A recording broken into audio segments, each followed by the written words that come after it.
স্বাগত জানাই সুন্দরবনের নতুন একটি পর্বে। আশা করি সবাই ভালো আছেন। এই মুহূর্তে আমি যেখানে অবস্থান করছি ভারতবর্ষ পশ্চিমবঙ্গ রাজ্যের সুন্দরবনের শ্রীধরনগর। এটা শ্রীধরনগর গ্রাম পঞ্চায়েত, যেটা একদম পাথর প্রতিমা লোকেশনে আছি আমি। আর যেখানে একটা বাঘ অলরেডি এই গ্রামে ঢুকে গেছিল। শ্রীধরনগরের উপেন্দ্রনগর বলে একটা জায়গা আছে যেখানে বাঘটাকে দেখা গেছে।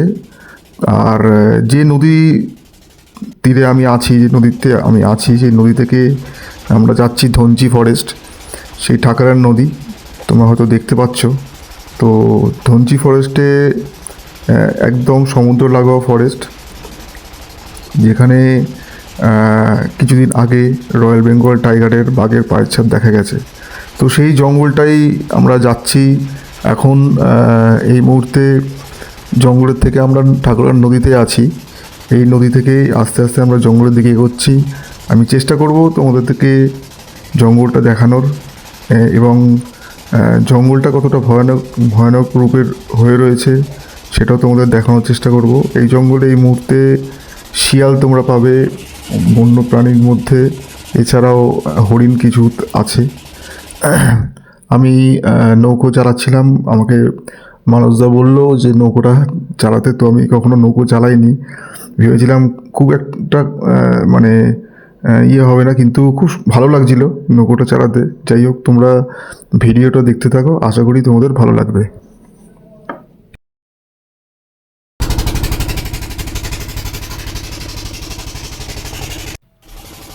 নৌকো করে যেতে যেতে একটা ছোট্ট সাইডে একটা জায়গা দেখতে পেলাম। আমাকে মানুষরা বলল ঠিক এই জায়গাটাই নাকি বাঘটা জঙ্গল থেকে চলে এসেছিল। আর দূর থেকে দেখো একটা বোট আসছে, ওটা সম্ভবত মাছ ধরার বোট। মাছ ধরার বোট এরকম ধরনের হয় আমি প্রথম দেখলাম। খুব ভালো লাগছিল। নদীতে ভালোই জলের ধারণা ছিল এবং খুব ভালো লাগছিল। ঢেউ, প্রচণ্ড ঢেউ, যেহেতু এটা বে অফ বেঙ্গলের সাথে অ্যাটাচমেন্ট ছিল, তো সেই কারণে সত্যি খুব ভালো লাগছিল। আমরা একটা জায়গায় নোঙর করব। তো নোঙর বলতে নৌকোটাকে এক জায়গায় রাখবো, কিছু জিনিসপত্র ওখানে রাখার ছিল। মানুষ আমায় বললো যে জিনিসগুলো রাখতে হবে।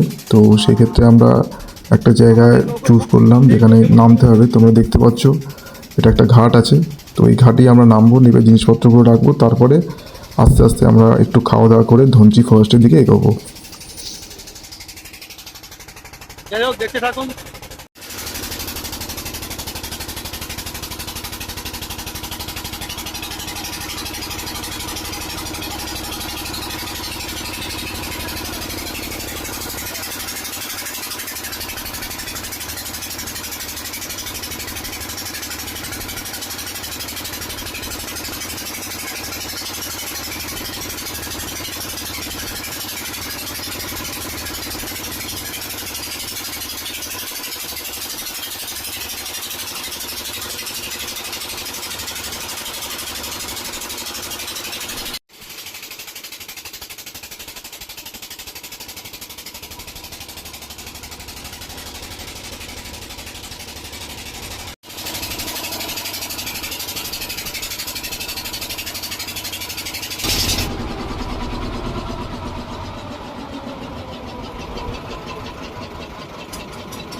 তো অনেকটা জার্নি করে এসেছি, এবার একটুখানি খাওয়া দাওয়া করছি।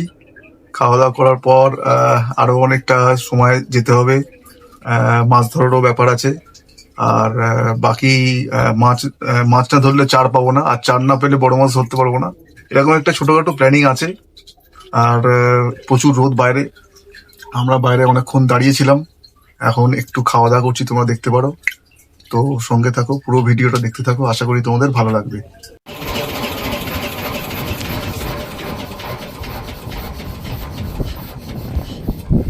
খুব সুন্দর জায়গা। আমরা একটা জায়গায় নোঙর করছি, কিছু বোতল ড্রাম রাখা আছে। ড্রামগুলো, এই ড্রামগুলো রাখতে হবে। এগুলো ট্রলার আছে, দেখতে পারো।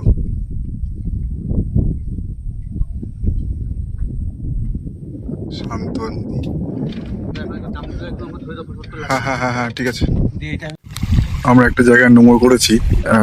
এটা ধনচি ফরেস্ট বলে অ্যাকচুয়ালি। আর এদিকটা বে অফ বেঙ্গল, এদিকটা পুরো বে অফ বেঙ্গল আছে, এদিকটা পুরোটা বে অফ বেঙ্গল। দূরে একটা মাঝি ভাই আছে, অনেক জেলেরা মাছ ধরছে, জাল ফেলে রেখেছে। আর এদিকটা পুরোটা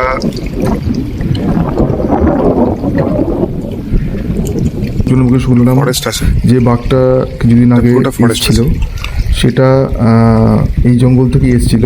তো ওখানকার লোকেরা যেটা বললো, ভোরবেলা ঠাকুরগাঁ নদীর চড়ে লাগোয়া জঙ্গলে প্রথম পায়ের ছাদ দেখা মেলে আর কি। এটা পুরোটা ফরেস্ট। তারপরে পায়ের ছাদ দেখে বন দপ্তরকে খবর দেওয়া হয় এবং গ্রামের যে জঙ্গল লাগা যে পথ আছে তাতে বড় বড় পায়ের ছাদ দেখা গেছিলো। সেই মুহূর্তে মানে ছড়িয়ে পড়েছিল চারিদিকে। তো খবর পেয়ে ছুটে এলো বন দপ্তরের কর্মীরাও, পায়ের ছাপ খতিয়ে গেছে গ্রামের তল্লাশি সব চালালো, তবু বাঘের থেকে কিন্তু আর পাইনি আমরা। কিন্তু অনেক চেষ্টা করেছিল, প্রায় অনেক দিন ধরে বাঘকে ধরার চেষ্টা চালিয়ে গেছিল টোপ দিয়ে, কিন্তু বাঘের খবর পাইলে গ্রামবাসীদের কথায় আরও ভয় গাঢ় হয়েছিল। এবং জানা যায় যে সকালবেলা যখন আবর্জনা ফেলতে তারা বেরোয়, সেই সময় ঘরের পাশ দিয়ে গেছে তাদের বক্তব্য। তো বাঘ খুব কাছাকাছি ছিল অনুমানিক, যেটা গ্রামবাসীরা বলছে। এবং খুব আতঙ্কে ছিল তারা। হ্যাঁ, আতঙ্ক বাড়তে বাড়তে এমন জায়গায় পৌঁছে গেছিলো যে রাত নামলেই দরজা জানলা বন্ধ করে ঘর বন্ধ হয়ে আসতো গ্রাম, এরকম পরিস্থিতি। তো যাই হোক, সেই জঙ্গলেই আমরা এসেছিলাম এবং এসে দেখলাম জঙ্গলের অবস্থা খুবই খারাপ। বাঘের নেট ছিঁড়ে গেছে, ঠিক আছে। নেটটাকে কি করে ভেতরে, এটা শুনলাম ভেতরে নাকি নেট আর একটা দেওয়া আছে। যাই হোক, কিছু পায়ের ছাপও আমরা দেখতে পেয়েছিলাম, হরিণের পায়ের ছাপ, শিয়ালের পায়ের ছাপও দেখতে পেয়েছিলাম। এবং তোমরা দেখো একটা সমুদ্র থেকে কত কি মানে সেই বোতল, কারোর চটি, মানে দুনিয়ার যত জিনিস সব এখানে এসে এই পাড়ে এসেছে। এটা সম্পূর্ণ বালির চর অ্যাকচুয়ালি, এখানে কোনো মাটির ব্যাপার নেই বা ইয়ে নেই, এটা সম্পূর্ণ বালির চর। যেহেতু সমুদ্রের লাগোয়াই দ্বীপ, এবং অজানা এই দ্বীপ, অজানা বাঘের দ্বীপ যেটা বলা চলে। তো সঙ্গে থাকো, পুরো ভিডিওটা দেখতে থাকো, তোমরা দেখলে হয়তো বুঝতে পারবে।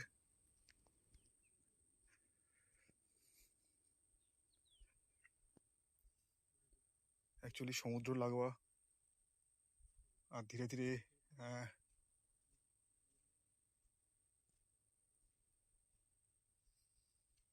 আমি দুটো জিনিস পেলাম, এই দেখো কালেক্ট করলাম দুটো জিনিস। কি জানি না, এটা খুব সুন্দর জিনিস কালেক্ট করলাম, সমুদ্রের জিনিস। কারণ শুধু জঙ্গল আর জঙ্গলের সাথে সমুদ্রে অ্যাটাচমেন্ট যেহেতু।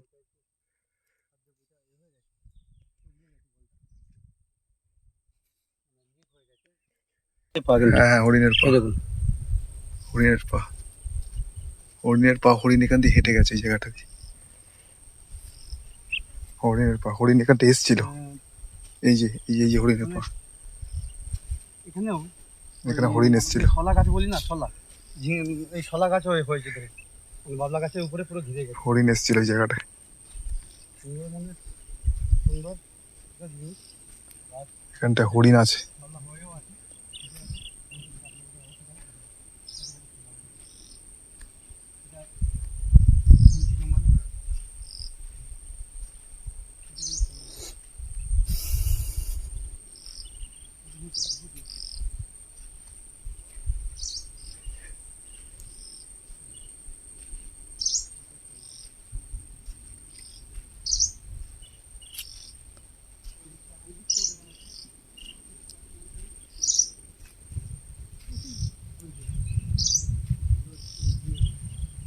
দেখো জায়গাটা দেখো।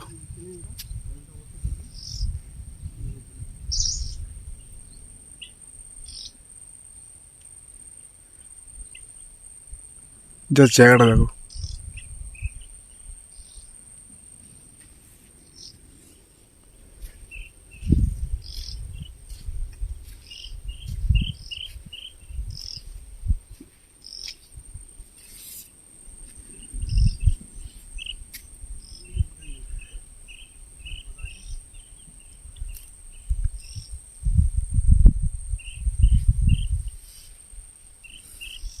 এক বিস্ময়কর আইল্যান্ড, যেটা আমি এক্সপ্লোর করার তোমাদেরকে চেষ্টা করেছি।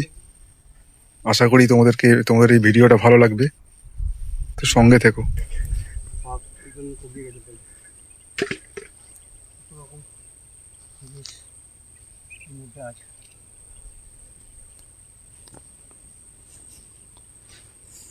কত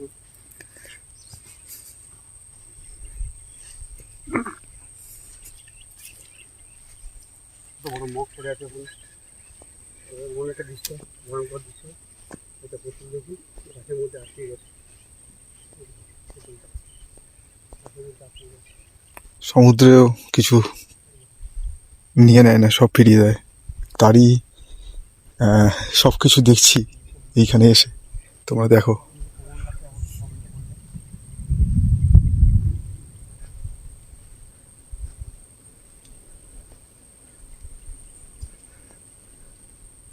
সব ভাঙাচোরা জিনিস পড়ে আছে, বুঝলে? প্রচুর প্রচুর জুতো, কারোর বুট, এ দেখো বুট, কত রকম, এ দেখো বুট, কত রকম মানে এটা লোকের main বুট। জায়গা না, এটা পুরো মৌজা হয়ে সব কিছু ভেসে চলে আসে।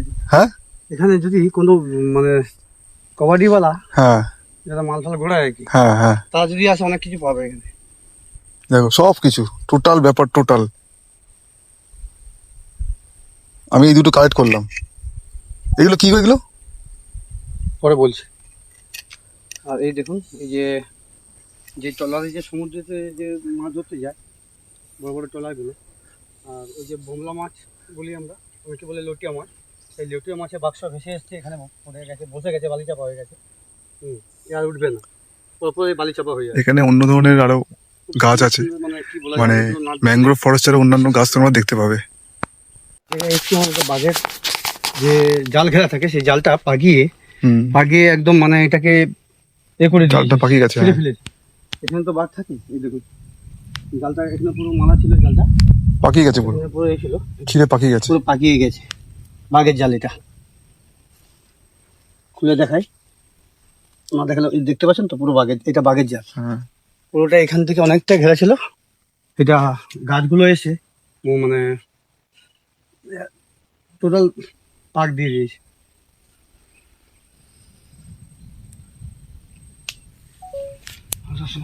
গাছের কালারটা দেখুন, এটা কি গাছ, এটা যত সম্ভব মনে হয় গরান গাছ, পুরো পাগিয়ে পড়ে আছে। হ্যাঁ, একটা গরম গাছ আছে, গরম গাছ।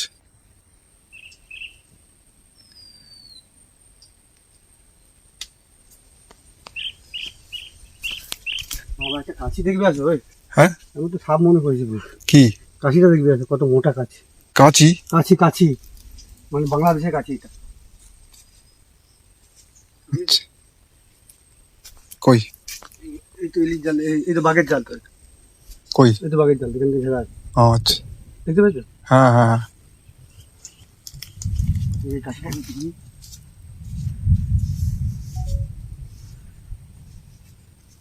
তো কি বলবো, এখানে একটা জিনিস দেখতে পেলাম, নতুন একটা জিনিস, তাই আসলাম। এক ধরনের কাছি পড়ে আছে, এই কাছে সাধারণত আমাদের এখানে কেউ ব্যবহার করে না। বড় বড় জাহাজ এবং বড় বড় এতে ব্যবহার করে। এই কাছিটা একটু ছুঁয়ে অবশ্যই দেখাবো, কেন আমার নিজেরও ভয় লাগছে কাছিটা, হ্যাঁ কাছি না অন্য কিছু। এটা হ্যাঁ, কাছি। কাঁচি কাঁচি কাঁচি, এই দেখুন একটা কাঁচি, হ্যাঁ। কত বড় কাছি, জাহাজের, একটা জাহাজের, বড় মোটা জাহাজের, কি ওয়েট, হ্যাঁ, হ্যাঁ? মোটা জাহাজের, বিশাল কাছি, মানে অনেকটা কাছি আছে এখানে, মোটা জাহাজের। কাছি। এই দেখুন পুরো মাটিতে গেড়ে আছে। সব জাহাজের সব ইয়ে, বুঝেছো? এই দেখুন সব জাহাজের ইয়ে পড়ে এখান আছে। থেকে শুরু হয়ে, এখান থেকে শুরু হয়ে, এখান থেকে শুরু হয়ে এটা পুরো বেড়ে নিয়েছি, আবার এখান থেকে শুরু হয়ে ফের এখানে। কত বড় কাছি তাহলে বলুন কাছিটা দেখুন, কিন্তু প্রথমে মানে দেখেই ভয় লেগে গেছে আমার কাছিটা। আর এই গাছগুলোর অবস্থা দেখুন, আর এখানেও কিছু কাছি।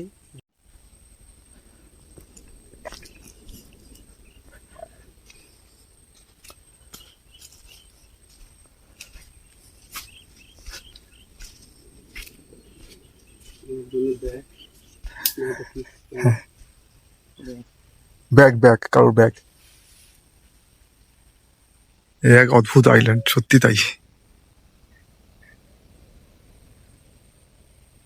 বৃষ্টি পড়ছে ওদিকে, পুরো বৃষ্টি পড়ছে দেখো। এরকম অদ্ভুত দ্বীপ, সত্যি তাই। সুন্দরবনে এরকম অদ্ভুত দ্বীপ আমি এই প্রথম দেখলাম। কি বলবো, জঙ্গলটা দেখে অনেকে এই সুন্দরবনে দেখুন গাছগুলোকে কেটে হ্যাঁ, পুরো সুন্দরবনগুলোকে নষ্ট। আমরা আমরা আসি ঠিকই, খুব কষ্ট, মানে এত ঘাম বেরিয়ে যায়, আপনাদের সঙ্গে কথা বলছি আমার কিন্তু ঘাম বেরিয়ে যাচ্ছে আমার করে, কেননা মানে দেখেই ভয় লাগছে। আমরা প্রায় অনেকক্ষণ ছিলাম এই দ্বীপে। পুরো দ্বীপটা ঘোরা অসম্ভব ছিল। অনেকটা সন্ধে নেমে আসছিল এবং আমার গা সত্যি চমচম করছিল, কারণ যে জায়গাটা ছিলাম সেই জায়গাটা খুবই খতরনাক জায়গা। পাচ্ছ। ওদিক দিয়ে গেছে। মানুষরা বললো সন্ধে হয়ে আসছে, তো আমাদের নৌকোতে ওঠার ব্যাপার ছিল। মানুষদের জালটা তুলে নিয়েছিল, তো আমিও চর থেকে আস্তে আস্তে নৌকোর দিকে এগিয়ে যাচ্ছিলাম। আর তোমরা দেখো কত সুন্দর লাগে। চলো চলো। এই যখন একদম সন্ধে নামে এই জায়গাটা, কি সুন্দর জায়গা, আকাশটা দেখো, আকাশটা। আর আমাদের নৌকো দাঁড়িয়েছিল, আমাদের সাথে আরও একটা নৌকো দাঁড়িয়েছিল। আর জঙ্গল থেকে হঠাৎ করে একটা আওয়াজ শুনতে পেলাম, সেই অদ্ভুত আওয়াজ।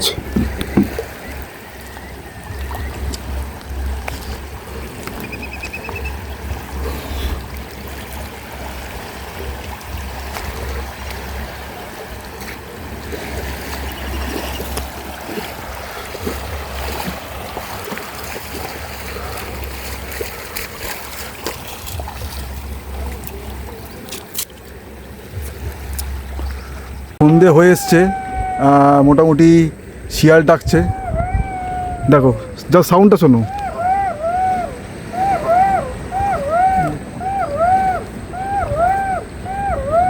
শুনতে পাচ্ছ?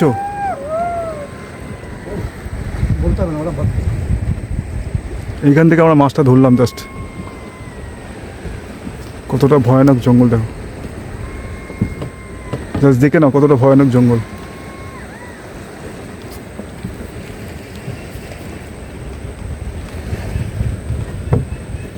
রাত হয়েছে, ওদের বেরোবার সময় হয়ে এসছে। এই সময় ওরা বেরোবে। আর আমরা যে মাছগুলো ধরলাম ওই মাছগুলো দিয়ে আমরা দোন ফেলবো। দোন ফেলার সময় হয়ে এসছে, আমরা একটা জায়গায় যাব, সেখানে গিয়ে দোন ফেলবো। আজ রাতটা এখানেই কাটাবো, কালকে ব্যাক টু প্যাভিলিয়ন। তো সঙ্গে থেকো।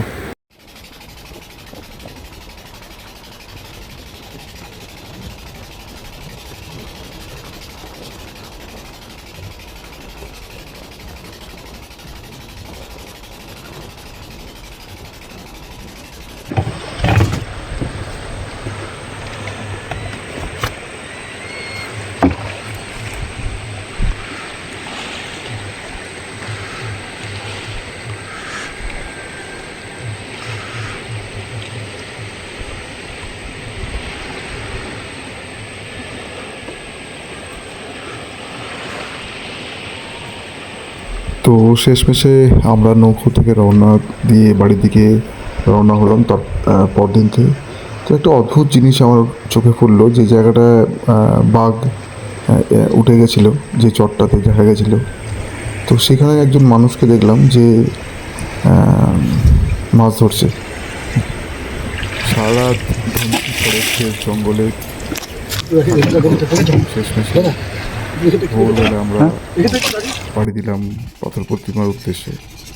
তো পুরো এপিসোডটা তোমরা দেখতে থাকো। এরপরে সাতজালিয়ার একটা এপিসোড আসছে, আশা করি তোমাদের ভালো লাগবে।